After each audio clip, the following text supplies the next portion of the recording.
Connaissez-vous Apollon, dieu du soleil, des arts et de la beauté?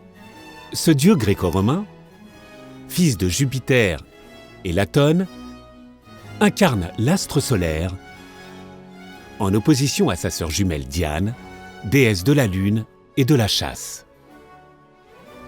Apollon est omniprésent à Versailles, à l'intérieur du château, comme dans ses jardins. Le roi Louis XIV s'identifie à lui et l'incarne pour la première fois lors d'un ballet donné en 1653, dans lequel il apparaît portant un costume de soleil. En 1670, il se fait représenter sous les traits du dieu avec toute sa famille. À travers cette figure mythologique, Louis XIV souhaite affirmer son pouvoir. Sa devise en latin, Nec pluribus impar, que l'on pourrait traduire par « à nul autre pareil », illustre l'idée que le roi gouverne le monde, comme le soleil inonde l'univers de ses rayons.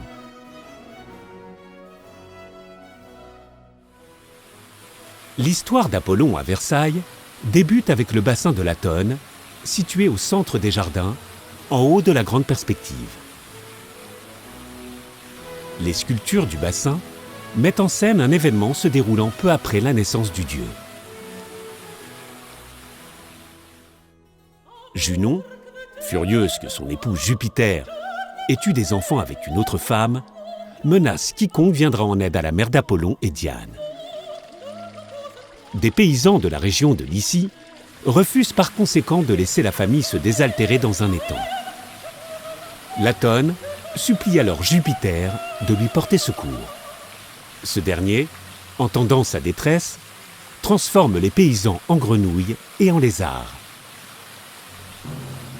La force d'Apollon est illustrée dans les jardins par son combat contre Python, une créature effrayante envoyée à la poursuite de Latone par Junon. Sur le bassin du dragon, des petits amours, assis sur le dos de cygnes, animaux emblématiques du dieu des arts, tirent des flèches sur le monstre. Ce groupe sculpté est vu par certains historiens comme une allégorie de la victoire de Louis XIV sur les protestants, auxquels il était farouchement opposé. Mais la course d'Apollon ne s'arrête pas là.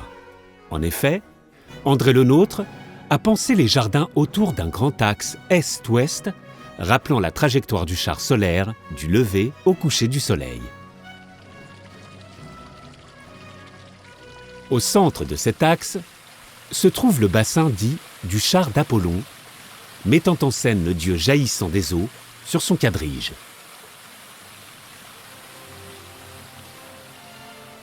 Après sa course effrénée à travers la voûte céleste, Apollon se repose dans la grotte de Thétis, entouré des nymphes et de ses chevaux, qui se rafraîchissent après leur éprouvante journée.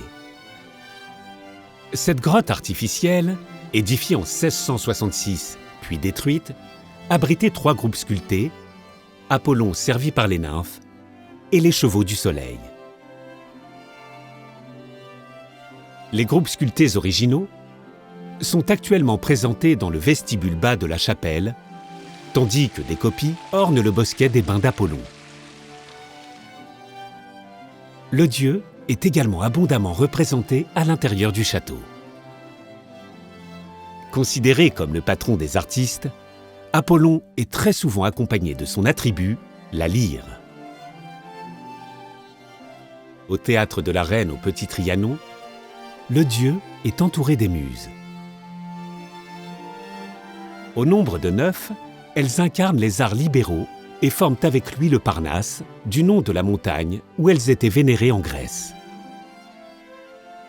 On retrouve ce même ensemble sur une tapisserie dans l'antichambre du grand couvert de la Reine et sur le Parnasse français, une œuvre sculptée en bronze par Louis Garnier dans l'escalier Questel.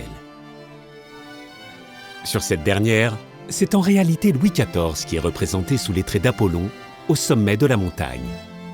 Il est entouré de grands hommes de lettres du XVIIe siècle, tels que Corneille, Racine ou encore Molière.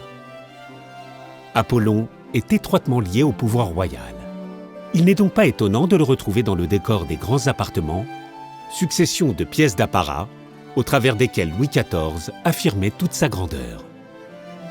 Au plafond du salon qui porte son nom, et où prenait place le trône d'argent du roi, Apollon, sur son char, entouré des allégories des 4 saisons, est peint par Charles de la Fosse.